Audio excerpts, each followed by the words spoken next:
Hola, bienvenidos al nuevo seminario de paisaje interior. En este caso va a ser con la aplicación del color.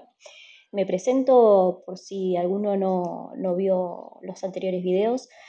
Soy Julieta Álvarez Schaffer, la licenciada en diseño de interiores, especialista en lo que sería paisaje. Y bueno, y les voy a comentar un poco de lo que vamos a estar hablando en el día de hoy. Por un lado, más allá de que este tema está desarrollado en lo que sería el material teórico, en este caso quisimos profundizar un poco más en lo que sería el tema del color y la importancia que tiene en lo que sería todos los proyectos que uno va a querer encarar. Entonces, primero vamos a hacer como un repaso general de los conceptos básicos que vamos a tener que tener en cuenta en el momento de pensar en el color. Y por un lado ¿qué es el círculo cromático? Bien, el círculo cromático en realidad es como un objeto, ¿sí?, en el cual se ve expresado todos los colores que nosotros tenemos, ¿sí? Lo organizan los colores primarios, luego están los secundarios y también están los terciarios, ¿sí? Ahí se ven fríos, cálidos, complementarios. El círculo cromático uno lo tiene que utilizar como una herramienta para poder conjugar los colores, ¿sí? Para decir, bueno, ok, ¿cuáles son los primarios? ¿Cuáles son los secundarios? Los terciarios, los fríos, los cálidos. Está bueno para eso, ¿sí? Cantidades de círculos cromáticos hay un montón. Generalmente,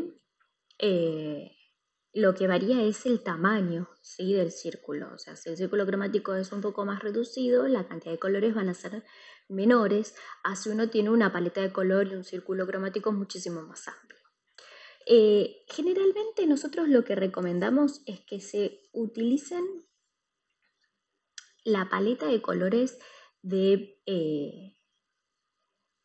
digamos, si es para materiales, ¿sí?, de un producto, ¿sí?, de una marca. O sea, básense en eso, en algo conciso de lo que hay en el mercado.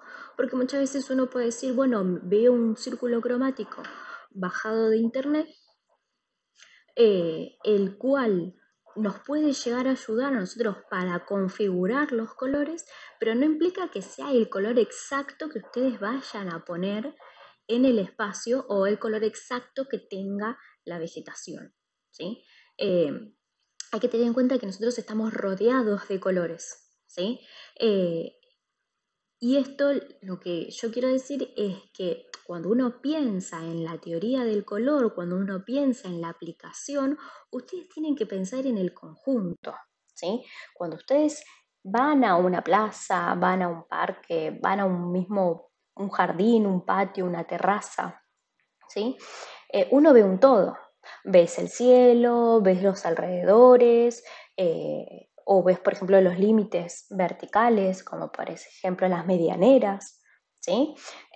Entonces, el color se tiene que pensar en un conjunto, en un todo. No solo en, bueno, la planta, pongo la planta y ya está. No, ¿y qué pasa alrededor? ¿Tiene un cantero? ¿De qué color es el cantero? ¿De qué material? ¿Sí? Como decía, tengo una medianera. ¿Cómo es la medianera?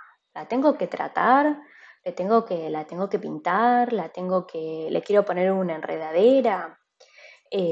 ¿Cómo es la casa, por ejemplo? Si es un patio, tanto delantero como trasero, ¿sí? ¿Cómo es la casa? ¿Qué colores tiene la casa? Entonces ahí uno empieza a hacer esta unión entre las partes para generar una armonía general en el diseño, ¿sí? Por eso es que es importante que nosotros siempre hacemos hincapié en lo que sería el relevamiento fotográfico en los espacios, ¿sí? Porque ahí nosotros podemos ver, bueno, tal vez el relevamiento métrico yo solamente tomo las medidas del espacio de las cosas existentes, como ya estuvimos viendo, y después el relevamiento fotográfico tengo otro tipo de información, O sea, ahí es donde tengo texturas, donde tengo colores, donde tengo luz, ¿sí? Que muchas veces eso no se aplica o eso no se releva en lo que es el métrico. Por eso es importante siempre sacar buenas fotos, no agregar filtros, no, porque son cosas que distorsionan a la realidad, ¿sí? Y lo que nosotros más nos tenemos que fijar es que lo que nosotros hagamos, ¿sí? O sea, todo lo que es la recopilación previa al proyecto tiene que ser exacto a la realidad, ¿sí? Por eso es que es muy importante todo lo que sería el relevamiento fotográfico. Bien, dijimos que en el círculo cromático tenemos los colores primarios, secundarios y luego las clasificaciones de los colores. Los colores primarios siempre son los que nos organizan principalmente el círculo cromático, ¿sí? Sin los colores primarios no tendríamos círculo cromático. ¿Esto qué quiere decir? Los colores primarios son los únicos los cuales no se pueden formar mezclando colores. Por eso es que son los que los organizan, porque es la base. Mezclando estos colores son los que generan los colores secundarios, ¿sí? Pero los colores primarios son colores puros, ¿sí? Los cuales no se pueden generar mezclando. O sea, mezclándolos entre sí, ¿no? Bien, y para mezclar estos colores primarios, como vemos acá, que vemos un círculo amarillo, un círculo rojo y un círculo azul, que se ve un poco violeta, se ve un poco raro, pero es azul. En base a estos tres colores primarios surgen los colores secundarios, ¿sí? Esto es importante, surgen los colores secundarios mezclándolo en cantidades de partes iguales. O sea, si yo pongo una cucharada de rojo y pongo una cucharada de amarillo, a mí me va a salir el color naranja puro, ¿sí?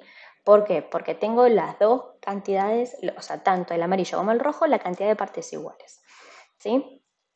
Lo mismo pasa si yo mezclo el azul y el amarillo. Una cucharada de azul, una cucharada de amarillo y me forman el verde. Y lo mismo pasa si mezclamos el azul y el rojo. Una cucharada y forman el violeta, ¿sí? O morado, como dice acá en la foto. Este tipo de fotos son muy gráficas, ayudan mucho a entender estas combinaciones. ¿Qué es esto de lo que yo les estaba hablando? Esto es como un mini gráfico entre pocos colores, pero si uno tiene el círculo cromático en general, estas mismas combinaciones uno las va a entender. Si uno ya sabe cuáles son los primarios, vas a saber cuáles son los secundarios y por siguiente también van a saber lo que son los terciarios, ¿sí?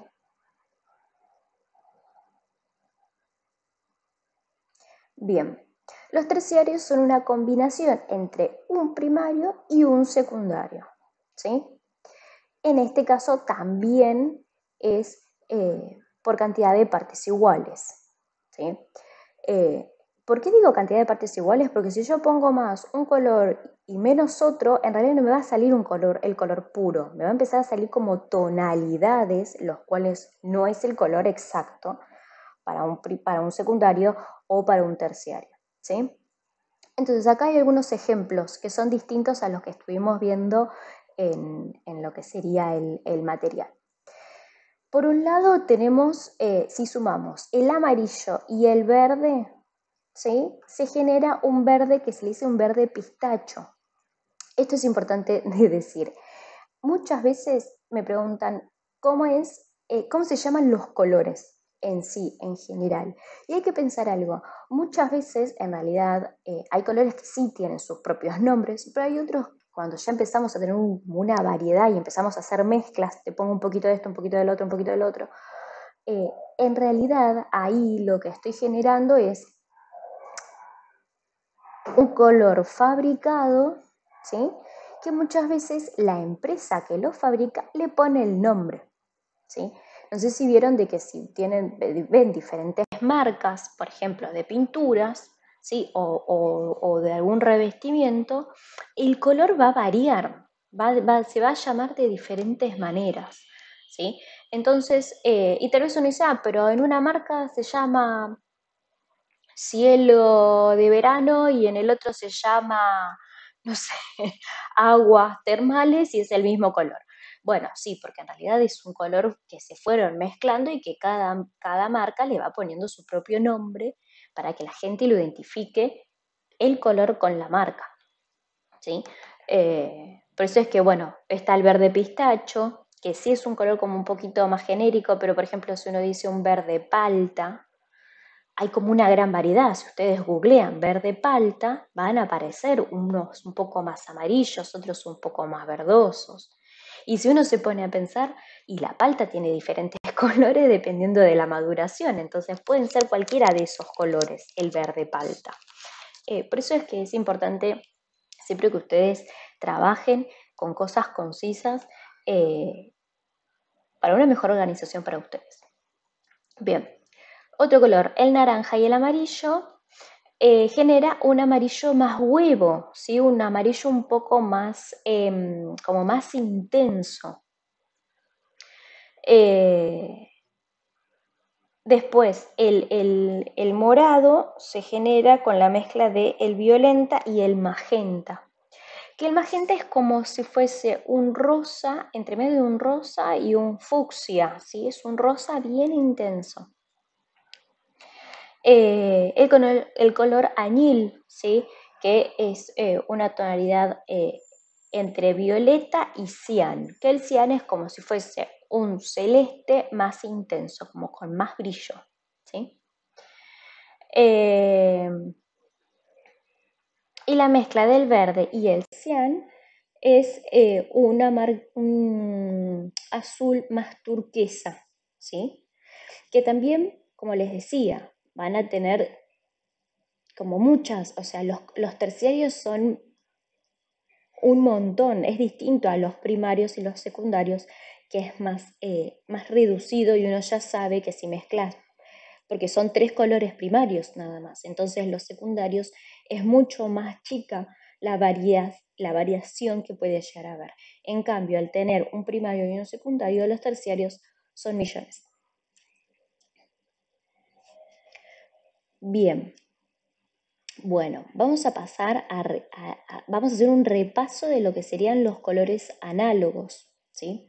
Los colores análogos son los que son correlativos en el círculo cromático, ¿sí? ¿Esto qué quiere decir? Esto que va uno al lado del otro, por eso es que es importante que tengan este círculo o esta paleta de colores bien a mano para poder decir, bueno, a ver, el correlativo de tal verde, ¿cuáles pueden ser? El correlativo de tal color, ¿cuál podría ser?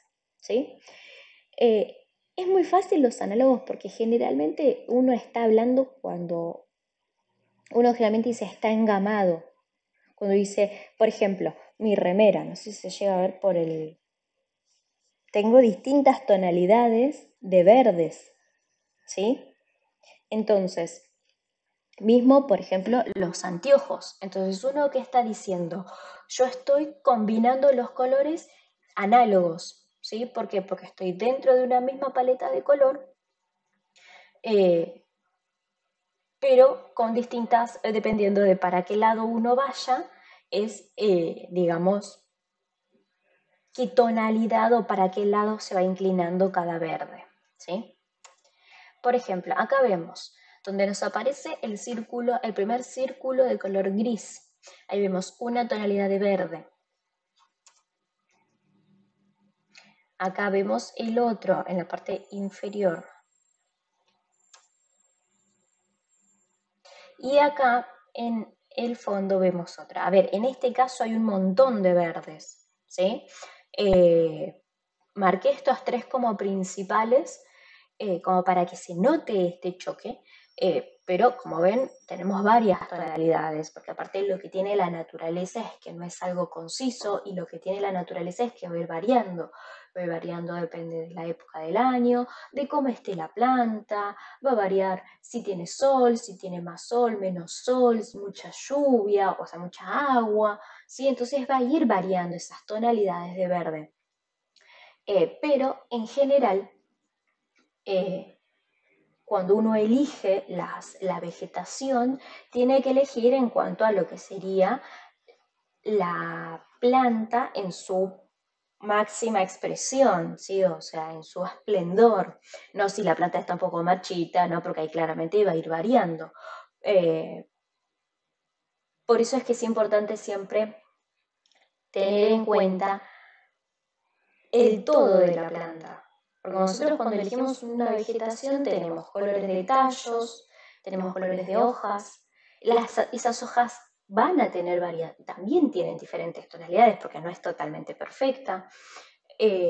Si tiene flores, ¿qué pasa si cuando no tiene flores a cuando tiene flores? O sea, son un montón de variaciones las cuales uno tiene que pensar, que por eso es importante siempre que nosotros les decimos, ¿no? Que se tomen el tiempo para elegir y para fijarse bien que el proyecto, por un lado, que siempre tenga que ver con la solicitud del comitente. Eso siempre. Y por otro lado, también es importante de que ustedes, la elección de la agitación que hagan, sea acorde al clima, que sea acorde a la luz, que sea acorde a la humedad. Por eso es que también en el plan de necesidades muchas veces recalcamos y hacemos y resaltamos esos ítems que hablan de la parte geográfica, ¿sí? No es lo mismo si tenemos un clima más seco, más tropical, ¿sí? No es lo mismo para la elección, no es lo mismo para cómo lo aplicamos. Bien, acá por ejemplo tenemos una paleta de análogos, pero en un balcón, ¿sí? La idea es que vamos a ver en este caso, en lo que sería la clase de hoy, vamos a ver la aplicación en diferentes partes, no solo en la vegetación. Sí, como les decía, uno tiene que pensar en los colores en todo. Entonces, acá vemos en un balcón, el primer círculo gris, estamos hablando de lo que sería el techo del balcón. Después tenemos otra tonalidad, estamos hablando de la gama de los marrones. Tenemos otra tonalidad en lo que sería la pared. Y otra tonalidad que es en la madera. Y acá hay algo que sí también quiero resaltar. Cuando nosotros hablamos de colores, tenemos que pensar que los materiales también tienen colores. ¿Esto qué quiero decir? Que no es, bueno, yo pinto y eso es lo que me aporta color. No, porque si yo tengo, en este caso, tengo una madera, que es una madera oscura, el cual me está aportando un color. Yo elijo la madera, pero la madera la tengo que combinar, perdón, la tengo que combinar, la tengo que conjugar con el resto de las partes. Por ejemplo, en lo que serían las reposeras, también tenemos un marrón bien oscuro. Este sería otro color también que hay que tener en cuenta, ¿sí? Bien. En este caso estamos viendo lo que sería una parte de una terraza, una pérgola en una terraza. Y acá tenemos el verde de la vegetación. En este caso vamos a ver que se combina la vegetación y los elementos del espacio. Tenemos la vegetación, por otro lado tenemos la vegetación colgante, ¿no? Tenemos la palmera y a su vez tenemos el verde, que tiene un poco de azul también, pero tenemos el verde de la alfombra, ¿sí? O sea, por eso es que no solo es, o sea, esto es lo que yo les decía de que hay que pensar en el todo, en todas las partes. Bien, colores complementarios. Acá tenemos dos imágenes, ¿sí? Vamos a empezar con la imagen de la izquierda. Vemos un verde en lo que sería la vegetación y el rojo que sería el complementario del verde. Siempre recuerden que los complementarios son los opuestos en el círculo cromático. ¿Sí? En la segunda imagen vemos el verde, ¿sí? Que también tenemos distintas tonalidades de verdes. Vemos el verde, por ejemplo, de la palmera de atrás y como el bordo de las hojas de la planta de adelante. ¿Sí? ¿Esto qué quiero decir? Muchas veces los complementarios son colores, o sea, mucha gente los complementarios les choca, porque al ser opuestos generan, o sea, se llaman opuestos complementarios, o sea, generan como un choque visual bastante importante. Pero uno no tiene que pensar en un rojo fuego y en un verde, no sé,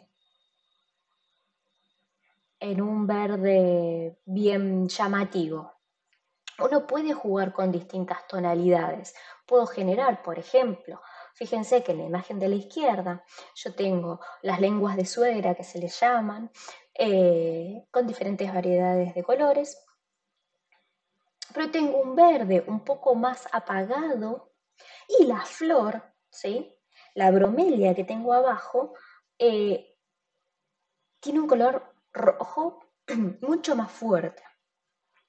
Y todo lo contrario en la imagen de al lado. Tengo un verde mucho más fuerte, ¿sí? Un verde bien intenso. Y después tengo las hojas de la siguiente planta con un bordo un poco más oscuro. O sea, uno puede puede usar dentro de los colores complementarios diferentes intensidades del color, ¿sí? Bien. Acá en este caso vemos un espacio que tiene, o sea, era como si fuese como un mini balcón interno, los cuales también tenemos el color azul, ¿sí? De lo que sería la pintura de la pared, y los naranjas, que serían las vasijas de las plantas. A ver, yo sé, ustedes me van a decir, pero hay un montón de otros colores, porque hay blanco, porque hay verde, porque hay rojo, ¿no? Pero ¿qué predomina? En este caso, ¿qué predomina? Predomina el azul y predominan las vasijas, ¿sí? Lo mismo pasa, voy a volver a la anterior, lo mismo pasa en estas fotos. También tengo otros colores. Siempre voy a tener otros colores en cuanto a cuando hablamos de espacios exteriores o de paisajes, ¿sí? Porque también puedo contar, por ejemplo, que el color, como les decía, el color del cielo, ¿sí? Pero lo que importa es qué predomina.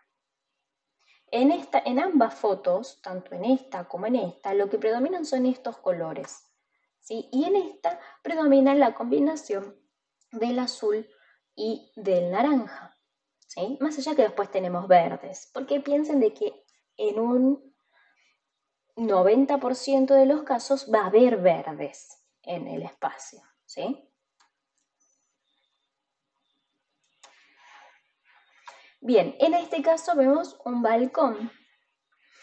¿Qué tenemos? El amarillo y el violeta, ¿sí? Tenemos el violeta en lo que son las flores y el amarillo en lo que sería el color de los mobiliarios. Mismo ahora cuando estábamos hablando me estoy dando cuenta que, por ejemplo, mi remera también tiene, no acá, también tiene colores complementarios. Tengo el verde y tengo el rojo.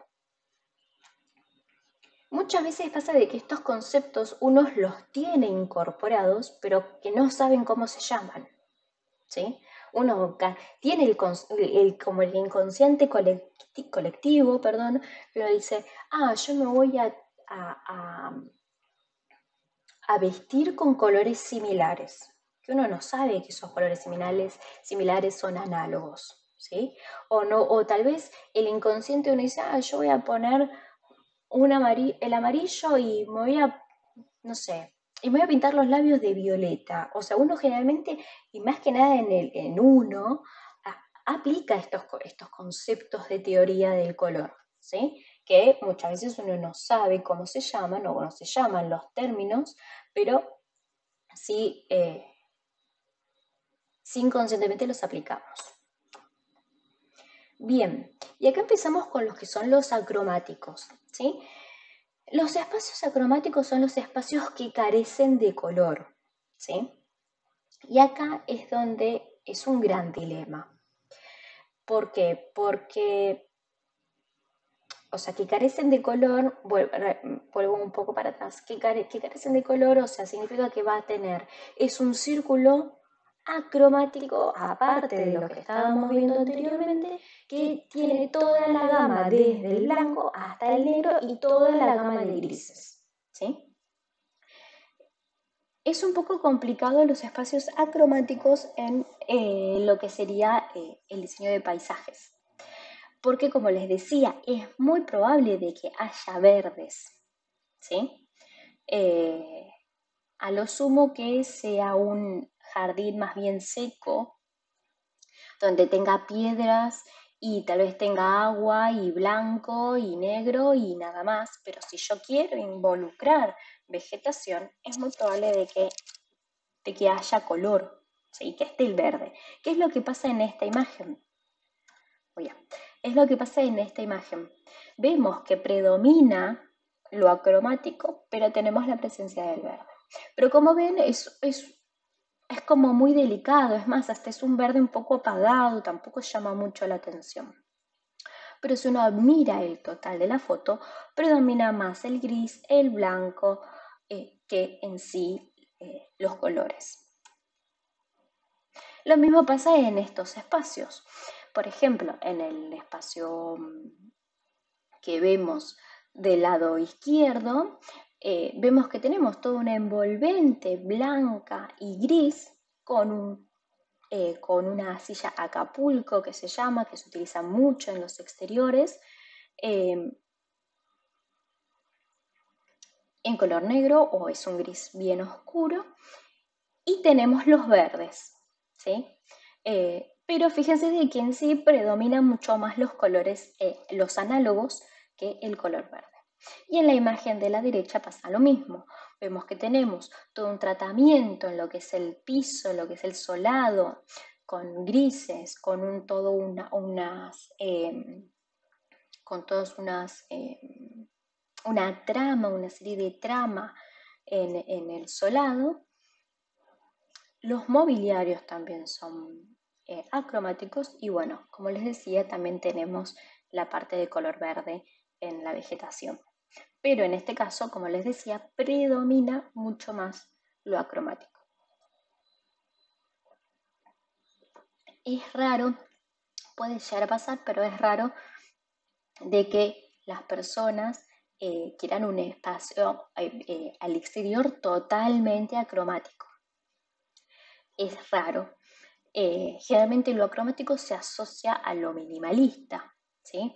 Fíjense que mismo las líneas que generan, las formas, las texturas, los colores, la ausencia de color, hacen que uno inevitablemente lo asocie a un espacio minimalista, ¿sí? Lo mismo que en este caso, fíjense de que hay poca cantidad de objetos y predomina más todo lo que sería las superficies lisas.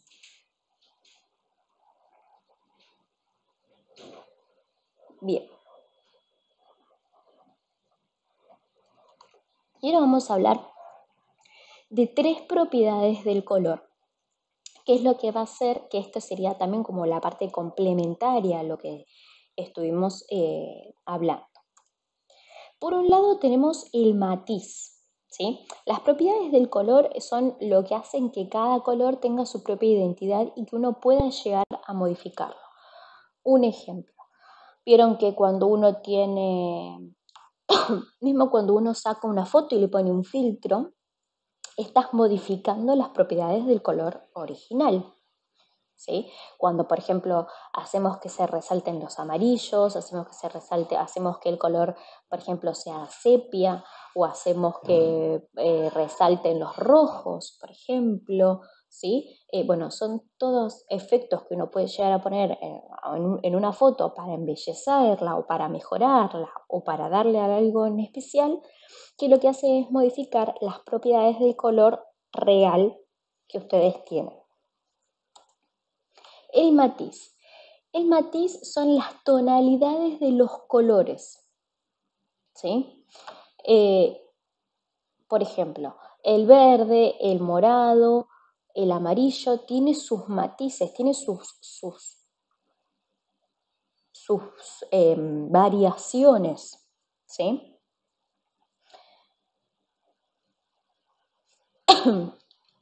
Y esto quiere decir de que, esto es lo que yo le decía, puede ser un rojo más anaranjado, por ejemplo, voy a mostrar acá con el cursor, yo tengo un rojo acá que es el rojo bien puro. Si yo me voy para este lado, me voy para el lado del amarillo que me va generando el matiz del rojo más tirando para el anaranjado hasta llegar al amarillo. Pero fíjense de que este color no es el mismo que este, no es el mismo que este, ¿sí? Y mismo lo muestran en estas direcciones. Fíjense, este amarillo de acá y este amarillo de acá, ¿sí? Esos son los matices. Por ejemplo, este amarillo que se va inclinando para el lado del verde, que es un amarillo, como les decía, un poco más lima, ¿sí? A el verde que se va inclinando más para el color celeste, en realidad para más el cian, que va generando una tonalidad un poco más turquesa, ¿sí? Y lo mismo pasa en este caso. Vemos que el cian está más para el lado de lo que sería el azul, ¿sí? Tenemos un color y a su vez después tenemos el azul más para el lado de los rosas, ¿sí? Que sería otro matiz del mismo color. Otra de las propiedades es el tono, ¿sí? Bien, el tono es la iluminación que tiene el color, ¿sí? Es la cantidad de luz que tiene el color.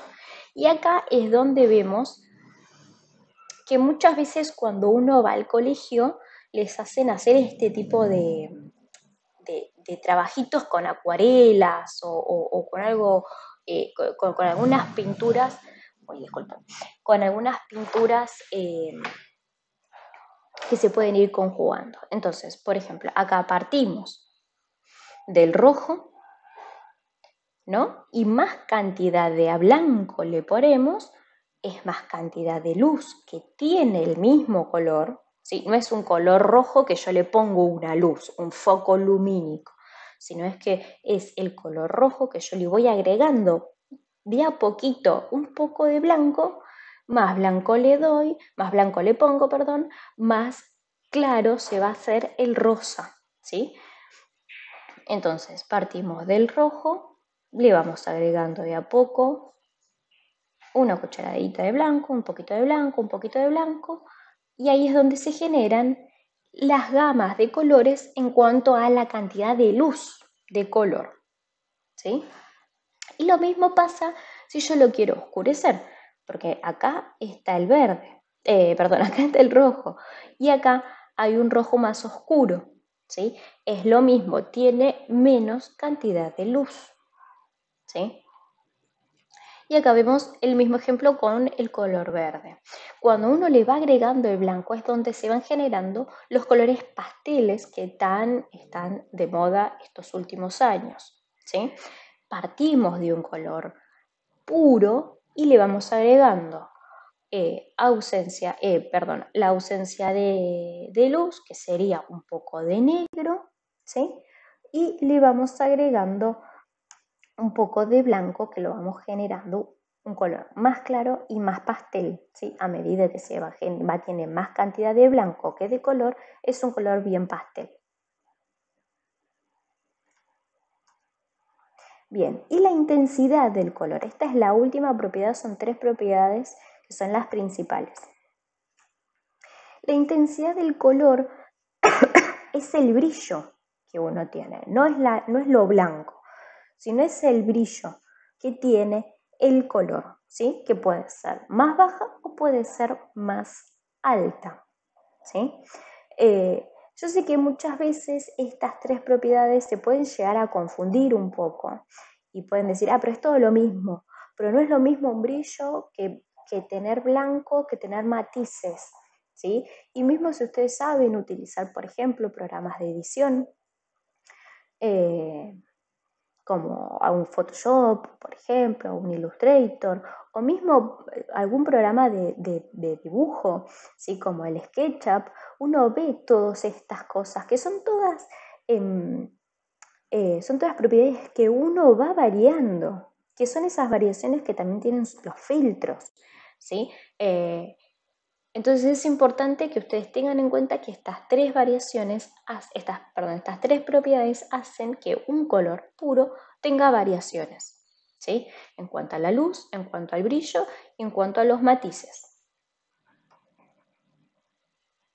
Bien, hay algo que sí me gustaría comentar para hacer un cierre de lo que sería el seminario de paisaje, es que siempre tengan en cuenta en la utilización del color, tanto las cosas que prefiere el comitente como las cosas que no les gusta, ¿sí? Está bueno preguntar qué colores les gusta y qué colores no les gusta, para tener como un margen un poco más reducido de qué colores pueden llegar a aplicar. Porque como les decía, hay mucha gama de colores para aplicar, hay muchas variaciones y entonces si ustedes son bien específicos en las preguntas y en las propuestas que ustedes les hacen al comitente, esto va a hacer de que el trabajo de ustedes sea muchísimo más fácil, ¿sí? Y por otro lado, eh, que siempre estén al tanto de las tendencias de cada año, ¿sí? En este año todavía no se sabe cuáles son, pero próximamente seguramente ya van a salir, ¿sí?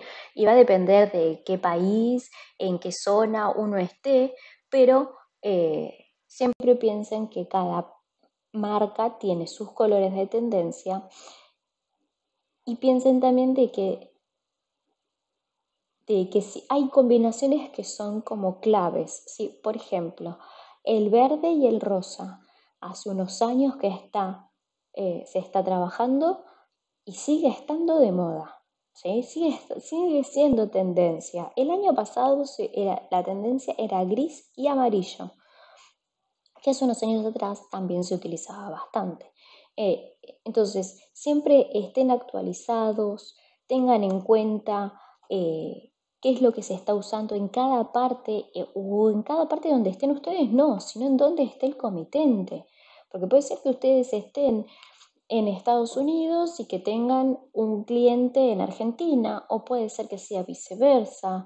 No siempre uno va a trabajar con clientes que vivan en el mismo lugar que nosotros. Entonces, siempre tengan en cuenta no solo lo que se usa en su país, sino también en averiguar, en investigar cómo se hace, qué se hace y qué aplicaciones tienen, qué materiales tienen, ¿sí? En donde esté viviendo nuestro comitente, que básicamente es la persona que nosotros tenemos que satisfacer en el diseño. Así que, bueno, damos por finalizado el seminario de hoy de paisaje en lo que sería la aplicación de color. Muchas gracias a todos y bueno, nos vemos en la próxima.